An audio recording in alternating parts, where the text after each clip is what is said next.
here. Michael Bidwill, the president of the Cardinals. This is your home stadium. We are on your turf.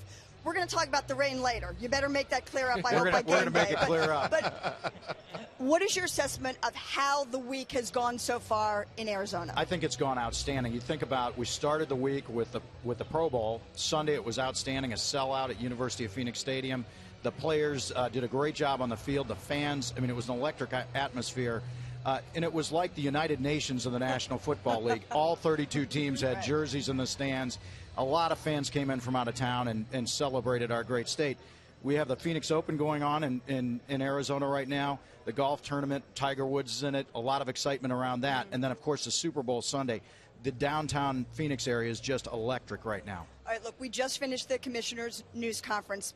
One piece of news that did come out, well, a lot of certainly analysis to come out of it, but you are the chairman of a new committee charged with maintaining and reviewing the revised player conduct policy.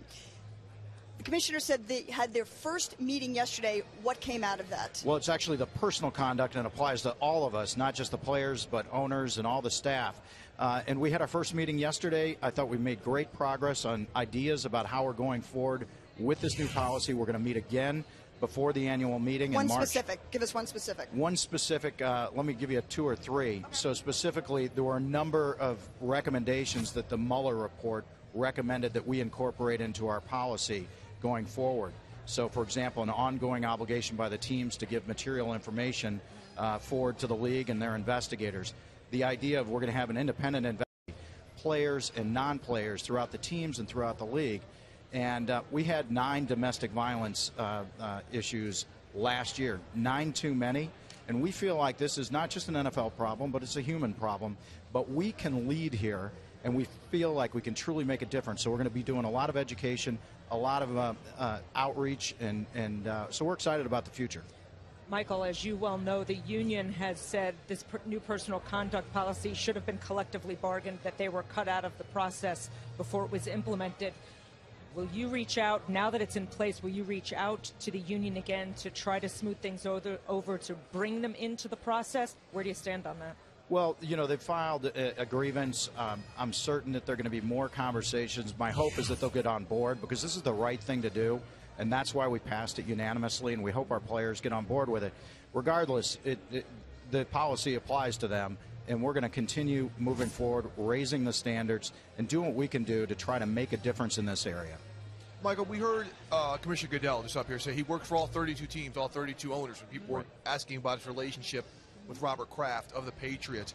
As one of the heads of a franchise, again, your father still owns the team, but what did you think about his performance, some of the answers, and how closely are you watching how the investigation to the deflated football scandal goes with the New England Patriots as to how it pertains to all the clubs in terms of fairness, if he has to really crack down on this team? You know, some of the things you heard him say up there. Well, just the fact that he brought in an independent investigator says it all, and he's going to publish the report.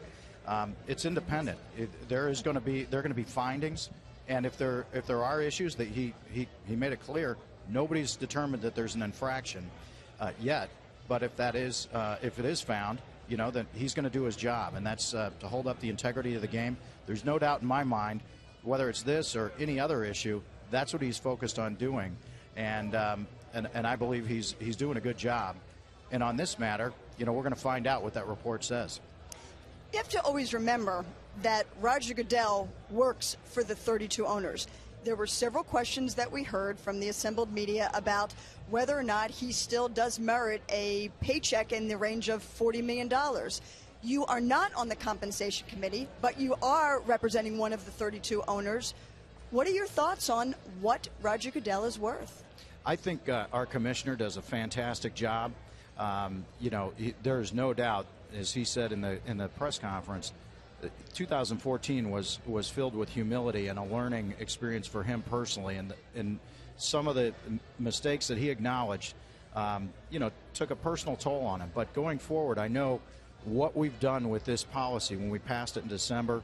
You know, he drove that process, and he's driving this process of this personal conduct, raising the standards, and I'm satisfied with what he's doing, and I'm excited about working with him as we go forward. Can you take us into what you were thinking when the Ray Rice and Adrian Peterson cases were making headlines every day? What were you thinking about what kind of damage it might be doing to the league? And now, coming forward, are you concerned that damage was done to the league by how all of this went down? Great question, Judy. You know, prior to joining the Cardinals, I was a federal prosecutor here in Phoenix for 6 years and worked in the violent crime area for 6 years in the violent crime unit.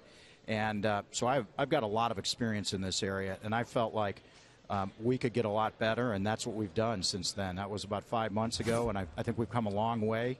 I've been a part of those conversations. I think that's part of why he's selected me to chair this important committee.